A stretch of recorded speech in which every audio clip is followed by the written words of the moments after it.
Thanks for coming to hang out with us here on Reppin. I'm Evelyn, your host.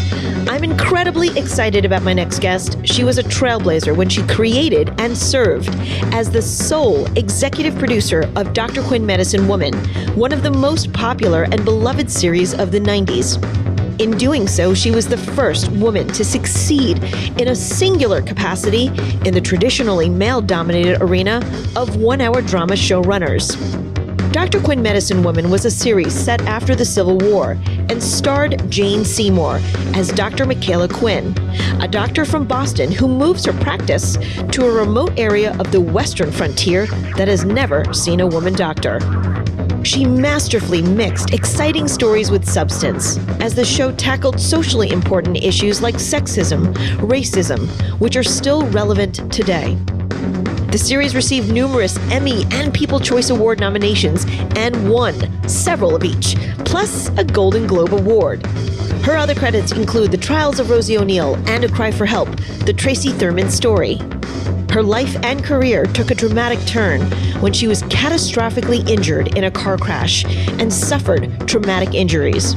She has been in a long-term recovery, but she has made incredible strides, and she's back. She's here, and she's going to tell us how she fought to create a series that was entertaining without compromising values and integrity, how she opened doors for other women producers that came up behind her, and how she's working on rebooting this beloved series. My guest didn't just break barriers, she smashed them. She is the talented and unstoppable Beth Sullivan.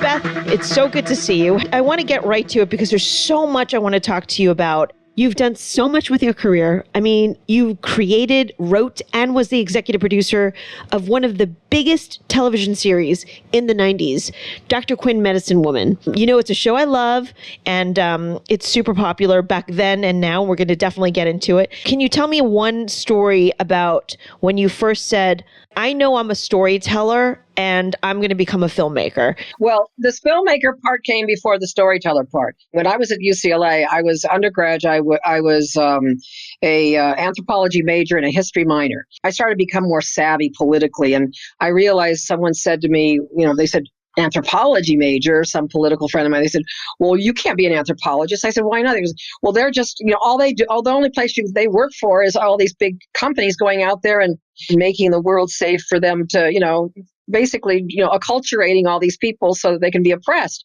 And I said, God, you're right. I don't want to be an instrument of that. Right. And so I started thinking, what can I do? And then I thought, I've seen so many great documentary films. That kind of inspired me. Right. And I thought, well, that's what I could do. I could make documentary films about anthropology, anthropological documentaries. So I go shopping over to the film school, and they said, oh, well, it's hard to get in the film school. Right. You could transfer it. It'll take about a year, though, if we accept you. I said, okay. So I went through this whole process. I had to wait for a year. And while I was doing that, I was pretty sure. I felt, well, I was always very confident. That's one thing. I mean, some people would call it arrogant, but, but whatever. Right. I always knew that I could do whatever I started to do. So I thought, well, I'm going to get in. So what do I do for a year? And I found out that you could take survey classes. All the classes that were open to anybody were the history classes. You could go in and watch 4 hours of movies in the morning and 4 hours of movies all afternoon and take 2 history classes. It was called the history of cinema. I took American cinema in the morning and world cinema in the afternoon. So I just saturated myself with 8 hours of movies a day for a year. That's a good deal. Yeah, I'll take that class. It was a great deal. So by the time I started, I had seen every fucking film there was, it seemed. Or at least I felt it. I felt like I had. So I was like ready, but I came at it from that angle, like I was going to be a filmmaker. So I got a long way in that. And then I got this job at Fox as a story analyst. And then I was a development executive. The moment of realizing I was a storyteller was really not my moment. It was somebody else's moment. I was complaining actually about something about that. I said, I've got to read through it. He said, why do you even do that shit? Right. You sit and tell people how to write better when you could do it better yourself. Right. I said, God, do you think so? I mean, like I was that kind of really a naive person. You know what? My son will tell you. He'll tell you that I still am, that I still have that same propensity. And I go, really? Oh, God. Yeah, you're right. I mean, I guess I could. And I go, shit, I'm going to quit my job. So impulsively, which I also am, I just quit my job. without any writing job, without even a script to show. And fortunately, a boss of mine had gotten an overall deal at CBS, and I went to lunch with him, and I told him I quit my job to become a writer. And he said, well, how are you going to do that? I said, I don't know. I mean, you tell me. He said, well, you want to try to do something through my deal? And I said, sure. He said, well, pitch me some ideas. That is so cool. But that's not when you pitch the show, right? I mean, can you take me to the birth of the idea of the show? Well, in '89, I had two television movies one on CBS and one on NBC. The NBC one, the Tracy Thurman story, Cry for Help, that was the one that made the big splash that year. They both did very well in the top whatever. So at this point, you were a marquee writer. I was good enough, and I mean, I wasn't as big as a lot of people. There were people that I had revered, and I thought were much bigger. But anyway, I was certainly in the ball game. I had impressed inadvertently someone who was very important. Christy Welker was a lovely and is still a lovely person and producer. She was a producer that I knew in the business. I helped her fix a script of hers, and I said no credit. I'll help you to get it in shape and go do it. And she was lovely, and we had a really nice time working on it. And inadvertently, in the course of it, I had some meetings at her house. She was married to Jeff Sagansky, who was president of CBS at the time. So, yeah, I met him like that. I mean, it was just in passing. But she must have put in a good word for me when he was trying to think of a writer to do something that he had just given a go to because Sharon Glass Cagney had a put pilot and 6 on the air commitment from CBS. Right. After Cagney. Yeah, I had written a TV movie for her manager. She got me involved in that and loved what I did. And so when it came time for Sharon to do this 1-hour thing that they went to the network and pitched this idea, a really good idea. What was the idea? The idea was what turned out to be Rosie O'Neill, the Trials of Rosie O'Neill. Okay. Make a long story short, I ended up writing it and creating it. I ran the first season. And then I went to Jeff and said, Jeff, well, gee, I mean, could I do something else for you? And he said, of course, just create one of your own. I said, really? I said, I've never, I never done that. He said, well, you just did it. I said, oh, yeah, right, you just did it. And he said, so go ahead and do it again. I said, oh, all right. Well, I said, can it be anything I want? And he said, yeah, anything you want. You've earned it. And I said, wow. He said, but how about something like that movie, Sarah Plain and Tall? They just had a movie that was on the air with Glenn Close. It was one of the first times that feature people had crossed over. She got Christopher Walken to do this book that she loved with her. And it was a lovely television movie, but it was a breakthrough television movie because it was movie stars doing it. And so wait a second, Beth. Yeah. So essentially, you're talking to Jeff, and Jeff essentially just said, would you like to create a show on your own? Oh, absolutely. It's that rarefied. That's why I'm saying it's not exactly. That's awesome. I didn't get a bulldozer and break the gate down, It's like, he said, well, why don't you do something on your own? I said, well, can I? Blah, blah, blah. He said, sure, go ahead. I said, well, what do you want? He said, well, I don't know what I want. And he said, well, I said, what do you need? And he said, well, I guess I need a 1-hour family drama, sort of something like that Sarah Plain and Tall thing. That's doing really well. Okay. The movie was doing well. He said, if you did something like that, I think it might, maybe it has a chance. I said, you got it. Let me pinch myself. I saw Sarah Plain and Tall. It's about an older woman in a period piece who is struck out on her own, in the world and having to deal with sexism and everything else. And I said, is that okay that I go away and do that? And he said, yep. So when Jeff said this to you, how did that hit you? He had a lot of respect for me and he liked me and we could disagree. I mean, fiercely and wholeheartedly, but always friendly. And always, on the up and up, and never did it soil the water of being pals. It was a really lovely thing. I mean, I look back on it, I don't even know that I appreciated it at the time as much as I should have. But that was the case. And he just said, you're going to deliver for me. So do this thing and make it work. I said, you got it. So when Jeff gave you this opportunity, how did you come up with Dr. Quinn? I said, so something like that. I said, a period piece with an older woman in the lead. I said, it can be any period? And he said, yeah, okay. He don't know what he didn't know. And he said, I guess. And I said, well, anything I want. I mean, she could be any kind of franchise, Right. He said, well, one of the ones that makes sense. And I said, well, that would be a doctor or a lawyer. He said, yeah, okay. And so then I went home and said, all right, it's a period piece, any time of history that I want. And I think I'm more interested in medicine than law, although I like law. Right. And I love the post-Civil War years because that was when women came out of the Civil War pissed off that they didn't get the vote. They had been fighting for decades to get it, and they were discriminated against. It was a time when a lot of women sort of struck out on their own and pushed their way into occupations and colleges and said, all right, we're just taking up the bull by the horns. We're not waiting for anybody to bestow anything on us. We're going out and doing it. And that was the idea in my mind. And I said, so I'm alive in 1867 and I'm late 30s. Okay. Which I was, but I was 1867. What the fuck would I have done? I said, well, it would have been a profession. And there was only two that women were even breaking into, which was law. And so I picked medicine. I said, okay, what's going to make it have that kind of characters that he's talking about who are not city people?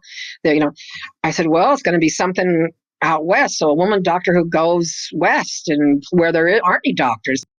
It was not a very far jump to go from, that to thinking of pushing the envelope as much as possible. As a dramatist, I knew that the more extreme you make things, more difficult the circumstances, the more conflict you're going to have, the more interesting drama you're going to have. So I said, all right, let's put her in some really, difficult situation. She thinks she gets a job and she gets there and they tell her to go fuck herself, But not with that language at 8 o'clock. I know it's 8 o'clock. You can't use that language. You got to tone that down a little. No, and I know. And I mean, Rosie O'Neill was 10 o'clock. I got to say tits and all kinds of stuff, and damn and hell and stuff. But it was 8 o'clock, and suddenly I became the queen of a clean mouth, So, but it never bothered me. People say, do you feel constricted? I said, no, I don't. Never once have I said I need to say fuck ever. So that's how I came up with Dr. Quinn. Once I got all of it together and the scenes and everything and went back and pitched it, he said, wow, okay. He is a very smart guy and he knows about writing. And so he knew it was well written. And he said, yeah, this is great, and people like it here. And, and everybody's saying that, we're going to give you a pilot. And I said, great. Okay, let's just stop for just a second. I want to put this in context. So this was the 90s. And at that time, the 8 p.m. time slot on Saturday for television was a dead zone, right? Dead as a doornail. And they did not ask me to do it for Saturday night.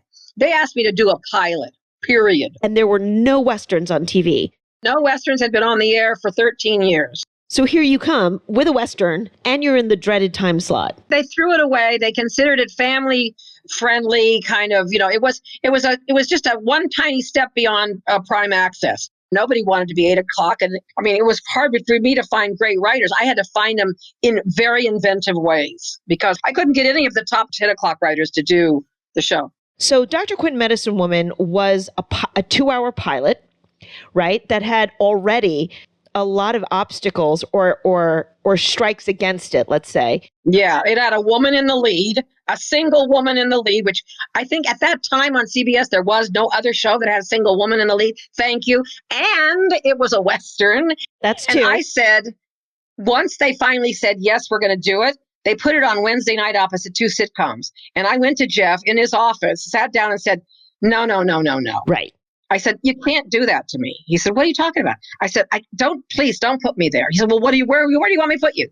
Because there wasn't anything else. Except Saturday night. I said, put me on Saturday night at 8. And he said, you're crazy. I said, no, I'm not. I walk around every night at 8 o'clock. I take a big, long walk, a 2-hour walk. And every house has TVs on. I can see the little screen in the windows. I said, I'm telling you, everybody's watching TV at 8 o'clock on Saturday night. Somebody is. People are home with kids. I said, you're wrong. Wait a second. Wait. Okay. So this part I didn't know, Beth. I need to go back and just make sure I'm understanding this correctly. So at that point in the 90s, I mean, I was a production assistant. Or no, I was still in college, I think. I was still in college. It premiered in 92, right? You were a child. Yes. But you were a young girl. But so the 8 o'clock time slot on a Saturday night was a death knell. It was beyond a death knell. It was non-existent. They threw old rerun movies there. But you still fought to be on Saturday night, still, despite that. Yeah. No, I know. And he looked at me and said, what are you doing? He said, you're crazy. And he said, and beyond that, he said, you're trying to do everything. I said, what do you mean? He said, well, I'm the one that programs it, not you. And I said, well, in this case, just take my advice. He said, I'm supposed to take your advice and program it on Saturday night. I said, hey, if it's such a stupid idea, do it and punish me. And he said, I'm not doing it to punish you. He said, I'll think about it. So that was a really good move on your part, Beth. It would have gotten buried on Wednesday night against 2 sitcoms. So here you are, you created a show, a Western, which was unheard of in the 90s, and the series centered around a woman who wasn't a teenager. Pushing 40. Yeah, on a Saturday night at 8 o'clock. There's all of these strikes against this series. But before we even get to there, Beth, were you, if I remember correctly, you were also one of the very few female powerhouse creators, showrunners, writers at that time, correct? Well, I guess I didn't think of myself that way. I had done Rosie O'Neill for a year. That's how I thought, I did this thing for Jeff. And I, of course, I ran it because who else could run this through the writing staff? I had to be in there. Right. I mean, that's how I felt. But I didn't get that I was a showrunner at all at that point. And I think there were a couple of women who were, I know there were. There were a couple of women who were much bigger showrunners with male partners. Right. There was nobody bigger than me, and I didn't even know this until someone told me. When it got on the air, somebody said, well, you're the only female showrunner to ever succeed alone. Yeah. I said, that's ridiculous. And they said, no, it's true. And I said, no, really?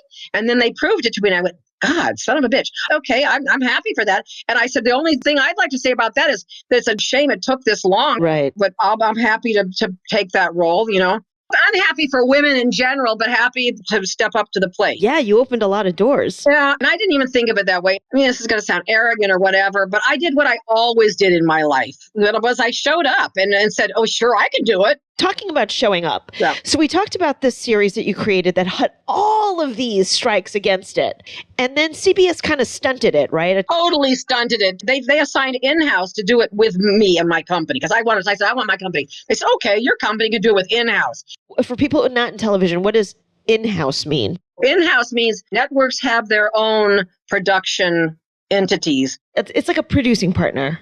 So the series, they stunted it as a pilot, expecting it not to do very well. Right? Thinking that they might blow it off as a movie or whatever, and then what happened was, this is the turning point, the big turning point. Yeah. They tested it. They tested the pilot, and it went through the roof in a way that nothing had ever scored that high in the history of CBS by a long shot. They tested it a second time to see if the machine was broken. So it's true. Is that really true? true? I'm not lying. That's great. And so we hit the ground running, and I'm making these episodes, except he did not like one of I think it was the second episode, the epidemic that had all the sickness and all the, okay. He didn't care for that. He called me and said, Beth, my writers were all at the table. And I think I had 3 staff writers at that point. I said, what? Tell me what you're thinking. And he said, it's so depressing. It's the flu. Everybody's sick. It's an epidemic. People are dying. Oh, my God. She gets sick. He said, it's just too much thickness, and there's too many scenes in the graveyard. And promise me you'll fix that. I said, I hear what you're saying, Jeff. I promise you I will look at everything you've said and do my very best to address your objections. I didn't say I would change it. Okay, because I knew as I was speaking that I wasn't going to fucking change a thing. I loved the episodes. I wasn't going to go back and edit it and everything. I thought it was fucking great. So so did everybody else in history later. But anyway, and I hung up the phone, and my writers looked at me and went, oh, God, Beth, oh, it's so depressing. I said, what are you talking about? What do you mean it's so depressing? I said, are you kidding? I got up, went to the huge white thing that we put all our stories on the board. What do you call those big whiteboards? Yeah, whiteboard. Yeah. I went up to the top of our story whiteboard, and I wrote across it in giant letters across it, more scenes in the graveyard. I said, does that explain what my position? And they said, oh, I get it. Write the show that we came to write. I said, exactly. I'm going down with my ship, not somebody else's. Yes, but so when Dr. Quinn premiered the 2-hour pilot, it was rated off the charts. Yes, off the charts. Let me ask you this. When you were getting a lot of I guess I'm going to call this naysayers, people that said a Western can't, succeed. It's going to be at 8:00. It's a death knell.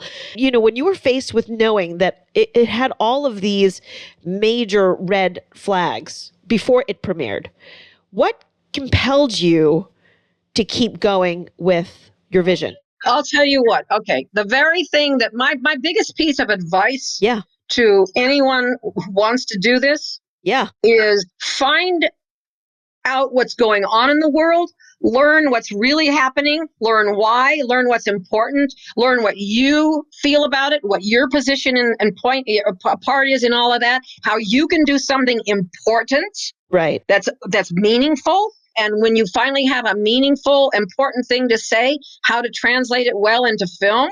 And then once you do that, you go forth and you stick to it. And you say, this is important because I know it's right. It's the right thing to do. And I'm going to do it no matter what.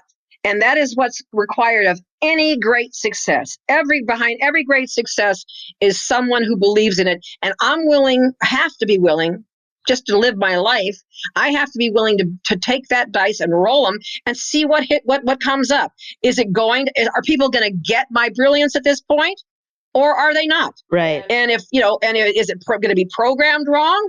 Or isn't it? I don't know any of those things. I can't control all the elements. But the bottom line is the one thing I can control is me and the quality of my principles and the quality of my work. And so that's what I do. And that's what I advise anybody to do. Control and the things that you can control, be in charge of those things, be responsibly in charge and do the greatest job you can do. And then let the chips fall where they may. And I'm going to tell you that probably they're going to fall in a pretty good place, or else you're at least going to feel good about yourself. Beth, I think it's one of the best series out there. It was entertaining. The characters were great. The cast was fantastic. And now that I am a producer, I love it as a producer and have a different appreciation for the writing, the production value, which was awesome. And I think you really struck a great balance between story and substance. Through the series, you tackled a lot of very, very socially important issues in a very story-driven way, which I loved. But yeah, can you list some of the themes and the social issues that the series addressed? Well, yeah, thank you first of all for your praise for the show. Love the series. I really appreciate it. I love it. I do. Well, thank you. As we started out, I had things that were very, very important in the front of my mind and I thought, well, let's do as many as we can right up front. I mean, the pilot had, grappled with racism and grappled with the extinction of Native Americans and grappled with sexism. And, I was taking, those things on really, really full bore. As the show went on, and I felt like I had more room to do it, I was going, well, sure, great, let's go for it. And we started introducing other things. And by the time we got to the thing that was the hardest of all at that time, it may seem funny now, but at that time it was still really much more difficult to approach, was homosexuality. Right. And we didn't really get to take that on until the very last season, but we did. We dealt with prejudices against religions, anti-Semitism, right. You name it, being deaf, being disabled, you name it, we did it. So the series was really successful. It ran for 6 seasons. It's this beloved series. I know the show is still in syndication. Can you talk about how popular the show was and still is, and why do you think that continues? I think it's still in 60 countries. So it's never really stopped overseas. And here, the demand has been, the response when they do put it on has been good enough that it keeps getting put into syndication, even here in the United States, has never been out of syndication here. And I think it's because it speaks to just the most universal truths. I said, let's deal with premises. Every show had to have a premise. My writers would tease me about that. They go, oh, Beth, oh, God, I have to have a premise, don't I? And they'd come and they'd pitch a story to me. And I say, yeah, but what's it about? And they'd start telling me the story. I go, no, what's it about? And they go, oh, yeah, about, okay. And let's see, a premise, like, what you mean, what's it going to say? What's the one line idea that you want to leave? You want everybody to walk out of that theater, come out or away from their television, and if somebody was standing there with a microphone and said, what was that show about? And they are going to give you, believe me, every viewer of anything is going to come out of it or away from it. And if you ask them what it's about, they're going to tell you in one line. They'll tell you. It might not be what you hoped, but the whole goal is to do something brilliantly enough that they come out all saying what you wanted them to take away from it. Right. But at the same time, not having, spoon fed it to them, but gave it to them in a way that is entertaining and that they could reach that conclusion themselves. Because there is a huge responsibility in putting material out there into the world. You're trying to convince people to behave or think in a certain way. In my case, to be their best selves, to be the best of what we are as human beings. Yeah. And that was the basic driving force, was how do we in every way, shape, or form encourage every single person of every ilk, creed, color, whatever, to be the best person that they can be toward one another. Right. And at times when people say, oh, this thing is so heavy with meaning and trying to make a point, and some people tease us for being too politically correct. When they do that, and so I go, yeah, you know what? That's what I want to be teased for. I want to be teased for being politically correct. As long as we're politically correct in a compelling way that people are riveted by the stories and they don't know. I mean, it's not like we're trying to trick anybody. We're just trying to write good drama. That's what Aristotle said. Start with a good idea, something to say, and then say it well. But you have to have something to say or there's no point. The show encouraged us to embrace great values and to be the best of what we can and should be. I don't want to say that it taught us lessons, but you definitely embedded important perspectives, let's say. Well, there's nothing wrong with the word lesson. I think that when if you'd have taken Aristotle aside and sat him down way back 2,000 years ago and said, well, what's the point of doing these dramas? He would tell you to teach people lessons. I mean, that's what we are. That's why people write books. That's what you look at a novel. You find the premise. I mean, Steinbeck wasn't sitting there just spinning his wheels. He was teaching us important lessons, All the great writers, Shakespeare, there was always a premise in there, at the very least a premise, if not much more. And, history lessons and all kinds of stuff. And as much as you can do and still make it feel like a great drama, then you're just succeeding as a great dramatist. You probably had a lot of pushback at the start of the show. But I'm so glad that you stuck to your guns, your creative vision, and you brought us this incredible series. It really was storytelling at its best. And that was another thing. In the 90s, this very successful show was being helmed by two women.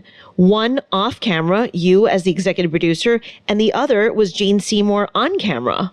Oh, yeah, we were a force to be reckoned with. You still are. I think you really created something quite unique in many ways. It's a Western. The lead is a female character, Michaela Quinn, who was more of a mature character. The show really embraced great values, addressed socially important and tricky subjects. Yes, it did. Yes, it did. Thank you. It made it okay to be wholesome and say something and not be just trashy. Yeah, absolutely. Another dynamic that I want to get to is, so here you guys are, you're on this huge hit show. It's led by two women, and there is this stereotype that women can be really catty. But here you are, you and Jane have had a decades-long friendship. Can you talk about how special that is? Jane came on at the last moment. Very last. I got a call on Friday before we were set to shoot the following Tuesday. They said, Gansky's on the line. I said, oh, great. He's going to tell me which test option person he wants to go with. Because we did the two test options for him that day. The actress, the test option is when an actress has to come in and read the part. You're doing it for the president, and big actors will actually read. I thought, oh, well, he's made his decision. I went up there and I walk in and sit down. He says, what do you think about Jane Seymour? And I said, well, what do you mean? What do I think about Jane? What do you mean? I said, she's on the list of people who won't do series, right? She's only long form, right? And he said, well, her agent just called 15 minutes ago. I said, really? Won't mind me saying this, but she always tells this story. She happens to be in a difficult stretch of her life, and she needs something right now. And she called the network, he called the network on her behalf, saying, I need a movie yesterday. And Jeff told her agent, I don't have any movies going except for this 2-hour backdoor pilot. But it is a backdoor pilot. She'd have to sign all the pilots. I mean, she'd have to sign all the series stuff. And he said, "Oh, okay." But he said, "But is it going to happen?" And there's two different sides to that. Some people say that he said no, definitely, and some people say, I think Jeff said, "I don't know, who knows," But I think that probably just based on the material that the guy felt confident saying to Jane, it's not going to happen. Because she tells me that's what he told her. Don't worry, it's a 2-hour pilot, but it's not going to happen. You mean not go to series? Not going to go to series. And so it's just a 2-hour. You got it right now. Let's do it. And she said, well, I don't, I like it, because her father was a doctor. She said, I liked it enough that I said to him, I don't care if it does. So she liked it from the get-go. She hit the ground running. I mean, we just clicked. It was like sisters, I mean, we're in this together, and we were just very, very tight from moment one. And you guys have been friends for how long now? Well, since 90, the very last days of 92. We've been through a lot of life, a lot of children. We both had twins 3 months shy of each other. On the show, too. Yes. So, Beth, there's been a lot of talk, and Jane has been very public about this, that you guys have been working on rebooting the show. But I also know that the road has been a very long and hard one for you, having survived a very serious accident. Can you tell us a little bit about that and also about your collaboration with Jane? Yeah. I, called her and said, what's going on? And we got together, and she was very kind to me. I was coming out of a very, very serious injury. Jane was seeing me at the very beginning of my ability to be aware after years of a lack of awareness with a brain injury, which is very, very painful emotionally. And I mean, it's very hard to step back into consciousness gradually. And the people who help you do it have to be super patient and love you a lot, because otherwise it's a turnoff.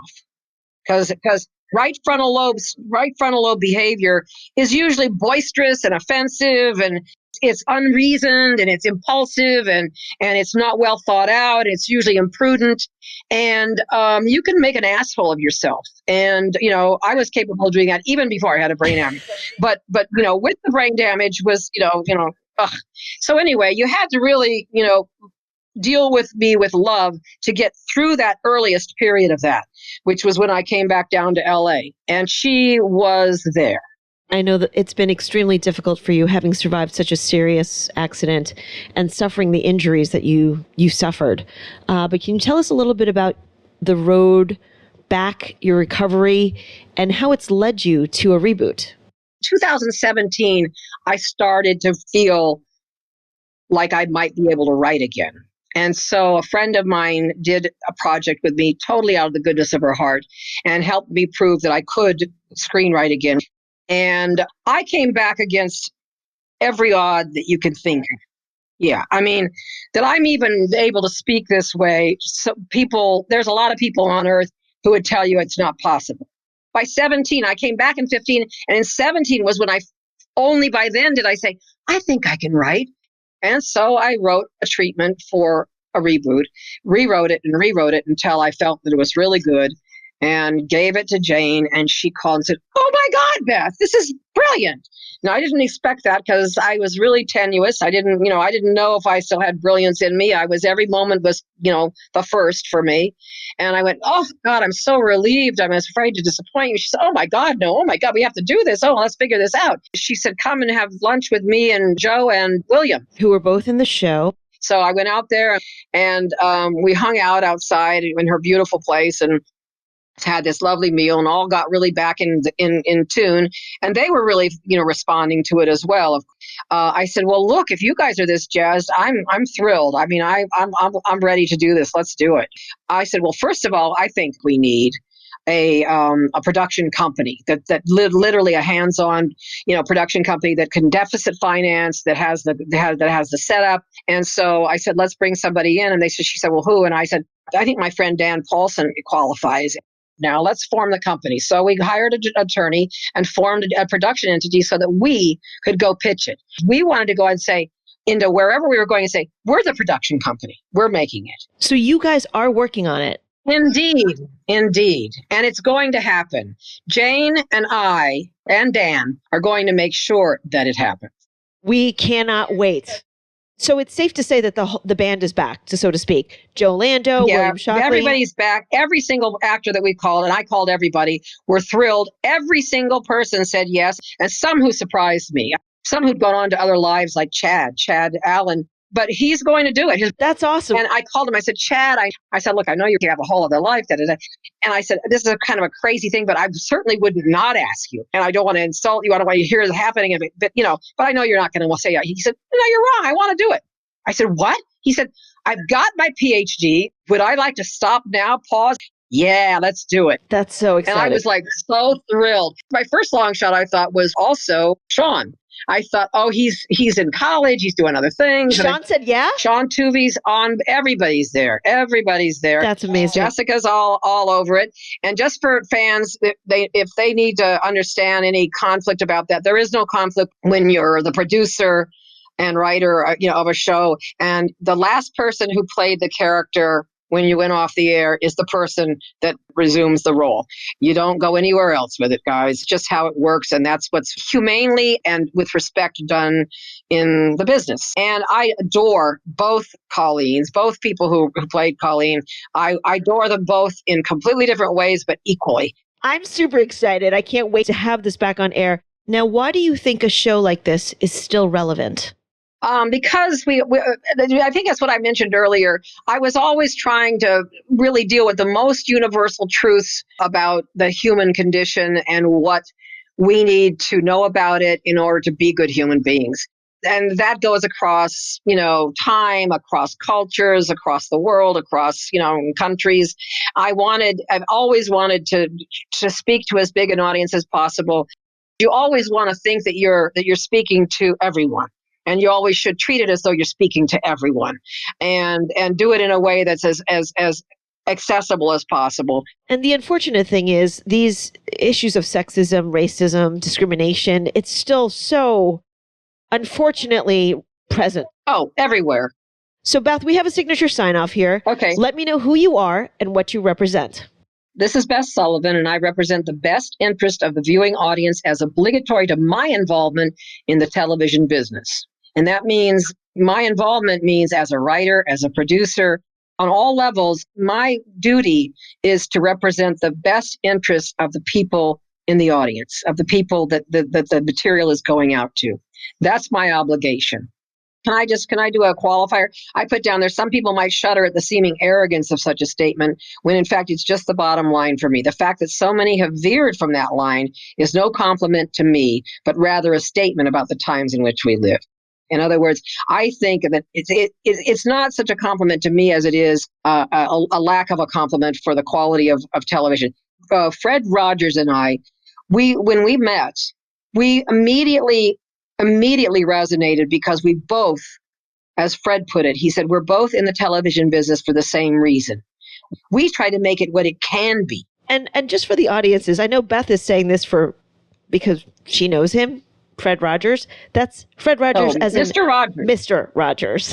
Mr. Rogers, the Mr. Rogers, the one of the greatest people I've ever met in my whole life, and who I was so lucky to have befriend me and to be able to call my friend. Yeah, honestly, Beth, there's not many people that I would say this to, but you are truly a gangster in the best way. To roll with Mr. Rogers, can't even imagine anything cooler than that. Love and thanks to Beth Sullivan for hanging out. I loved my time with her. And thank you, Beth, for creating such a great series and for opening doors for all of the women creatives that came up behind you. Next up, Artie Sequeira will be here. She's a Food Network star, television personality, author, and producer. Did you know that? So we're going to talk about all of this and more. I'm Artie Sequeira. I'm coming to hang out on Reppin, so don't miss it. Reppin is on all top podcast platforms, so let's go. Subscribe, share, and leave a review. You can always reach us on Twitter at Reppin Podcast and follow us on Instagram, Reppin_podcast. You'll see who's coming up next and get exclusive behind-the-scenes content. Thanks always to Nelson Pinero, my musical composer and technical director, for all of his time and talent. And always, love and thanks to Gracie Kong. Reppin is a Suburban Outlaw Productions. Until next time, stand up and represent.